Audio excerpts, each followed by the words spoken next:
Let's begin with something foundational, something most people underestimate until it's too late: the power of your own mind. Now, when I say mind, I'm not just referring to the brain as a biological organ. I'm talking about the functional unit that encompasses your thoughts, focus, perception, and your ability to regulate and interpret the world around you. The truth is, your life does not change until your mind changes. Everything else, your habits, your behaviors, your decisions, they follow the patterns laid down by your mental framework. Now, neuroplasticity is the word I want you to remember. Neuroplasticity refers to the brain's ability to rewire itself in response to experience. It's not a metaphor. It's a literal, measurable, physical transformation of neural circuits. That means that every time you think a thought, every time you focus on something, every time you react to a stressor or regulate your emotions, you're laying down wiring. You're building circuitry. And this circuitry becomes your mental operating system. This system can either serve you or sabotage you. People tend to believe that thoughts just happen to them, that they're passive observers of mental activity. And that's not accurate. The brain is a predictive organ. It generates expectations and patterns, and it tends to feed you more of what you consistently focus on. If you ruminate on fear, your brain doesn't know you're trying to escape it. It simply wires you to detect and expect fear. It enhances your sensitivity to threat. The same principle applies to confidence, gratitude, clarity, focus, anything. What you think about persistently becomes what your brain is optimized to support. So let's talk about what that means practically. Every single day, you need to work on mastering your thoughts, not by suppressing them, but by becoming aware of them and actively guiding them. Think of it this way. Just like your body can be trained through repetition and resistance, your mind must be trained through deliberate focus and cognitive awareness. You can't afford to be unconscious in your thought life. You wake up in the morning, your brain is in a theta to alpha state, which is highly programmable. That's when your subconscious is most impressionable. If you start your day scrolling through social media, consuming content that floods your nervous system with comparison, fear, or irrelevant noise, what you're doing is essentially instructing your brain to adopt that as the baseline. You're telling your brain, this is what we focus on. This is what's important. And the more often you do that, the more it becomes your internal default. So here's what I do and what I advise others to do based on neuroscience and direct data. In the first 30 minutes after waking, avoid digital input. You want to activate your mind on your own terms. Engage in what's called self-directed neuroplasticity. That means you direct your own mental activity deliberately. Reading, journaling, setting intentions, visualizing outcomes. Even 5 to 10 minutes of deliberate cognitive focus in the morning can start to rewire your baseline. Let me be clear here. This is not about toxic positivity. This isn't about just saying affirmations to yourself and hoping for the best. This is about understanding that your brain is a machine that responds to attention. If you constantly attend to fear, negativity, or past pain, your brain will optimize for it. If you focus on clarity, goals, and problem solving, you'll begin reinforcing those pathways. Let's dive a bit deeper. The prefrontal cortex, the part of your brain responsible for decision-making, planning, impulse control, that's the part of your brain you want in charge. But here's the catch. It only stays dominant when you're not overwhelmed by emotional stress. When you're anxious, angry, or overstimulated, your amygdala hijacks the system. You go into survival mode. The goal is to create enough daily mental clarity that your prefrontal cortex can stay online consistently. There are a few tools you can use to develop this mastery. The first is breath work. Breath isn't just about oxygen, it's about controlling your state. The physiological side of 2 inhales followed by a long exhale activates your parasympathetic nervous system and downregulates stress. I use it often. When you're caught in a storm of negative thoughts, before trying to fix the thoughts, change your state, control your breath, bring the system down, and then re-engage from a place of stability. Second, mental focus drills. Every day, spend time doing something that demands your full attention without distraction. Reading deeply, solving a complex problem, even deliberate reflection. Neuroplasticity is gated by attention. The more you focus on something deeply, the more likely it is to leave a lasting impression on your circuitry. Distraction is not benign. It literally weakens your prefrontal attention systems. You must reclaim your ability to focus, or the world will steal it from you. Third, question your thoughts. Cognitive behavioral therapy has proven over decades that questioning and reframing distorted thoughts can reduce anxiety and depressive symptoms. But it's not just for clinical conditions, it's for anyone who wants a better mind. Ask yourself, is this thought helpful? Is it based on evidence? Is it aligned with my goals? If the answer is no, redirect. You are not obligated to believe everything you think. Let me tell you something very directly. You cannot afford to let your mind run wild. There's too much chaos in the world. And if your inner world is chaotic, your ability to navigate life collapses. Mastering your mind is not optional. It's foundational. You work on it like you would train for a marathon. Every day, with consistency, with self-awareness, with structure. Now let's shift gears into something tightly linked to mental mastery, and that is emotional control. I want to start by saying this. Emotions are not bad. In fact, they're vital. They're data. They tell us about our environment and our internal state. But emotions were never meant to be your GPS. They're more like your dashboard. They give you signals. The problem is most people treat their emotions like commands rather than cues. If they feel angry, they lash out. If they feel anxious, they shut down. If they feel hurt, they seek revenge. That's not emotional intelligence. That's emotional slavery. Let's break this down scientifically. Emotions arise from subcortical regions like the amygdala, the insula, the ventromedial prefrontal cortex. These areas respond quickly and powerfully to threat, reward, or internal states like hunger or fatigue. The challenge is this: those areas operate on pattern recognition and speed, not accuracy. That means your emotional brain is often reacting based on associations, not reality. You might feel unsafe because someone reminded you of a past betrayal, but is there real danger, or is it just neural pattern recognition? This is where the higher brain comes in. The dorsolateral prefrontal cortex can evaluate, modulate, and reinterpret those signals. But only if you give it a chance to come online. That means when emotions spike, you have to create a pause, a space. Even a 90-second window can be enough to switch from reactivity to response. It's in that window that you reclaim control. You want to get good at this? Start noticing your emotional patterns. What triggers you? What internal stories do you attach to those emotions? Is it always about disrespect, rejection, failure? The more awareness you bring to the loop, the more power you have to intercept it. You are not your emotions. You are the observer of them. And the observer is always in control, if it chooses to be. Now, biologically, your emotional system is designed for survival, but the modern world is not a jungle.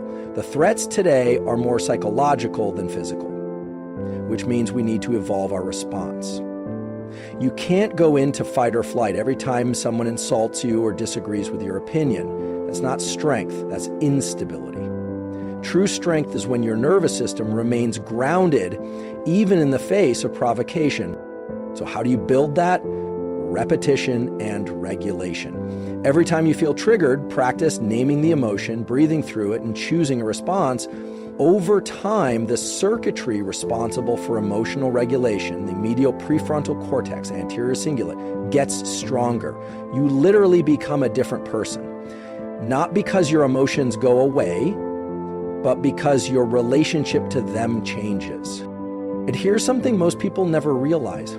If someone else can control your emotional state, they control your behavior.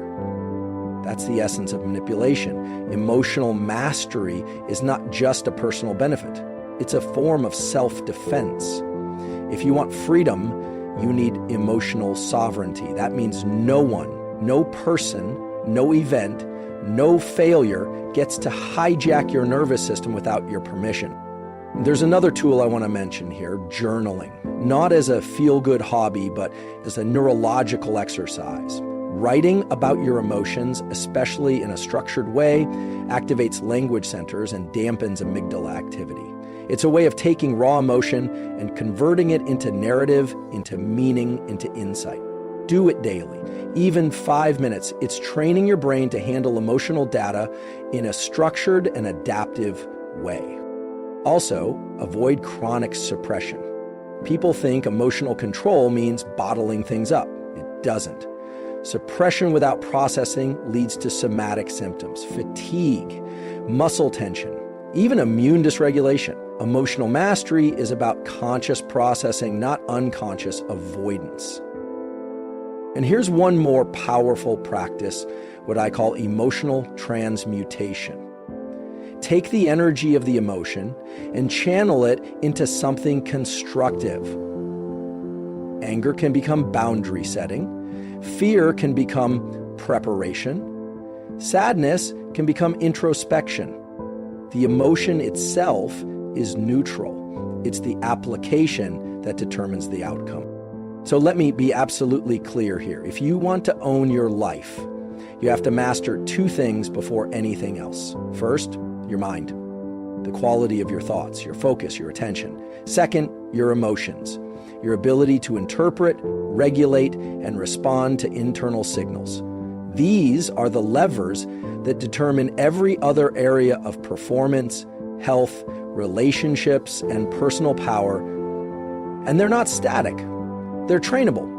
Every day you can become a little stronger, a little clearer, a little more composed.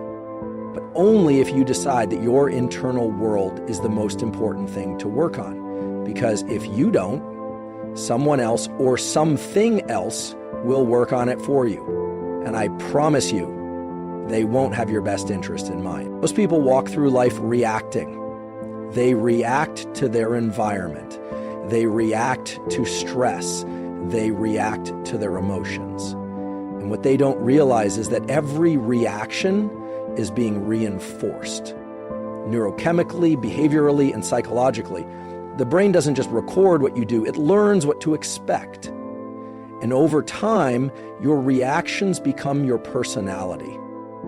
Your mood becomes your identity. But here's the truth. Just because something feels automatic doesn't mean it's permanent. Your habits of thought, your tendencies, your internal dialogue, those are all trainable. And the third step in rewiring yourself is learning to speak with authority to your own mind. Let me explain exactly what I mean by that. Most people think that thought comes first and then speech follows, but research shows something different. In many cases, when you engage in deliberate, commanding speech, even if your mind is cluttered, you can shift your neurochemistry. You can move out of a reactive state and into a regulated one. And when you do this consistently, especially over a 30-day period, you start to develop what I call internal leadership. That's when your conscious mind becomes the director of your nervous system, not its hostage. I want to talk about the voice you use when you speak to yourself under pressure. Most people don't even realize that their tone, yes, the tone they use with themselves, matters. When things go wrong, many people immediately default to language like, "this always happens," or "I knew I'd screw this up," or "I can't handle this." That tone activates the stress axis.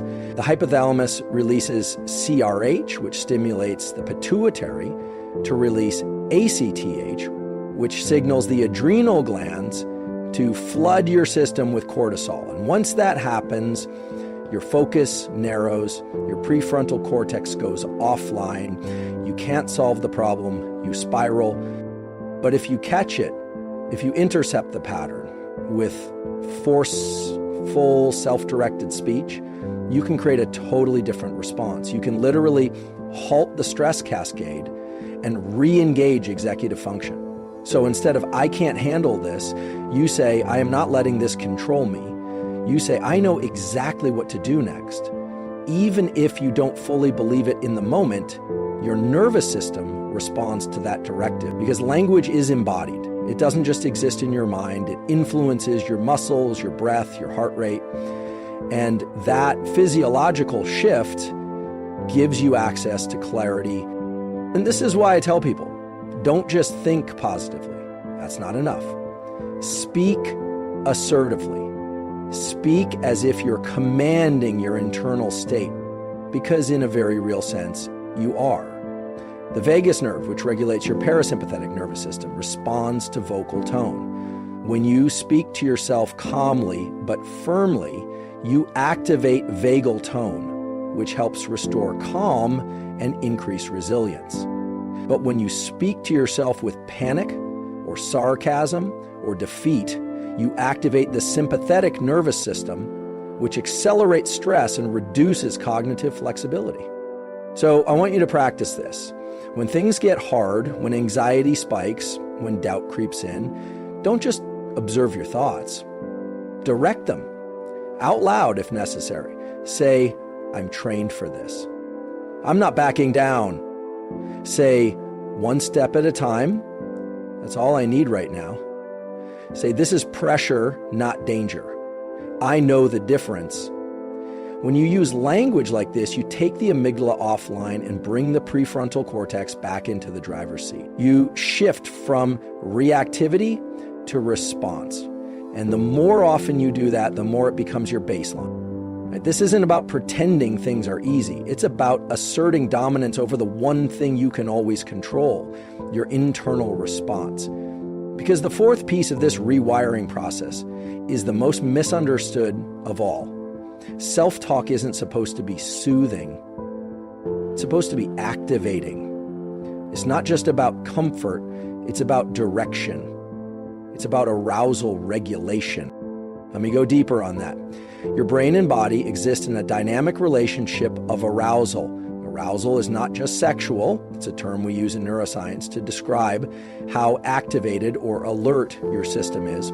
Low arousal can mean fatigue or depression. High arousal can mean anxiety or aggression. But here's the secret. Your words can shift your arousal level. That means if you're too amped up, you can talk yourself down. And if you're too shut down, you can talk yourself up. Let's say you're anxious before a presentation. Most people say to themselves, "Calm down, relax." But what that does is it creates an internal contradiction because your body's in a high arousal state, and now your brain is getting two opposing signals. That creates more tension. The better move is to say, "I'm excited." Why? Because excitement and anxiety have nearly identical physiological profiles, elevated heart rate, increased respiration, sympathetic activation, but excitement has a positive valence. So when you reframe anxiety as excitement, you don't fight the arousal, you redirect it. That's what Navy SEALs do. That's what elite performers do. And it's what you can do too. On the flip side, when you're sluggish, when motivation is low, don't say, "I just can't today." That's a signal to your body to maintain the shutdown.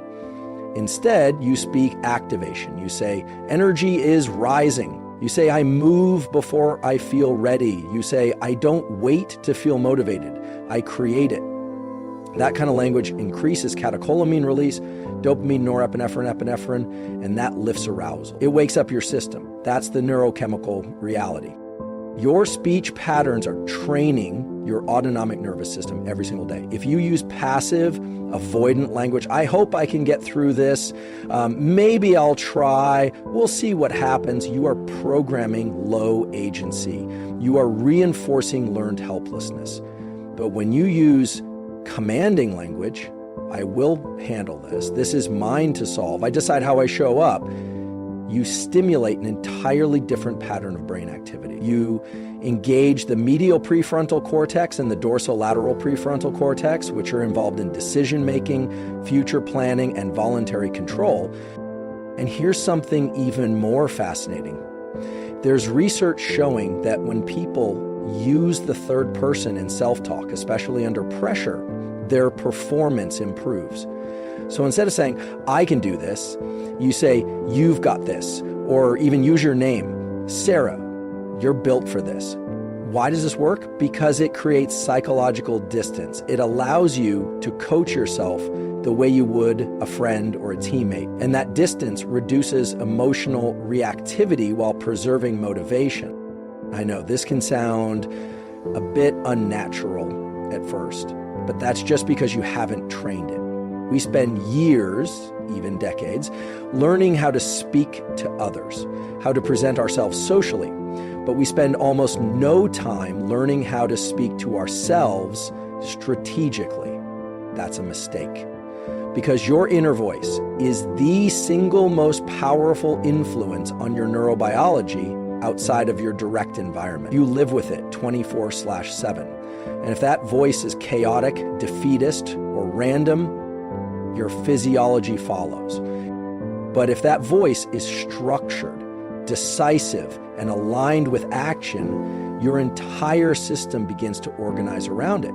Your goals become clearer, your focus sharpens, your resilience increases.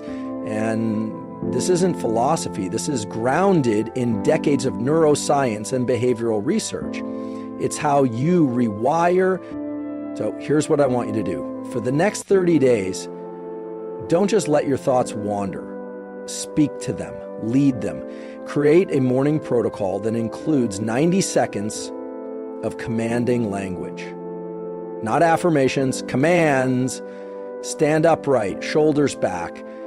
Activate your body posture, because posture also informs the brain. And say something like, today I will direct my attention. Today I will not negotiate with doubt. Today I will execute on what I said I would do. You say it with intensity, with conviction, because your nervous system listens to conviction. It tunes itself to what it perceives as real. If you whisper half-heartedly, I guess I'll try to stay focused, your body doesn't respond. But if you speak with force, with structure, your vagus nerve, your reticular activating system, your basal ganglia, they all begin to engage with your mission. That's the physiology of commitment.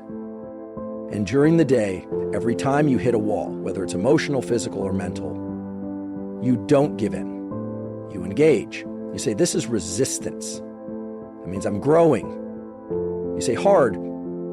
It's not a stop sign, it's a signal to lean in. This kind of language activates neuroplasticity by combining challenge, attention, and emotional salience. That's the cocktail your brain needs to form new connections. Most people let discomfort dictate their self-talk, but you're going to reverse it. You're going to use your self-talk to regulate discomfort. And over time, what happens? Your tolerance for intensity increases. Your identity as someone who can self-regulate gets stronger. And that becomes who you are. Not by accident, but by design. So when people ask me, how do I change? I tell them, you change by changing how you talk to yourself when it matters most. You change by using your voice as a tool, not just for communication, but for neural training. You change by realizing that every sentence you say internally is either wiring you toward resilience or wiring you toward retreat. There is no neutral. Every word is a signal. Every phrase is a command. And your brain is listening. That's how you start to take control of your biology. That's how you rewire yourself. By speaking like someone who has already become the person you're training to be. Not in the future, not someday, right now. Because the nervous system doesn't live in the future, it lives in the present. And what you say now, with intention and repetition, becomes who you are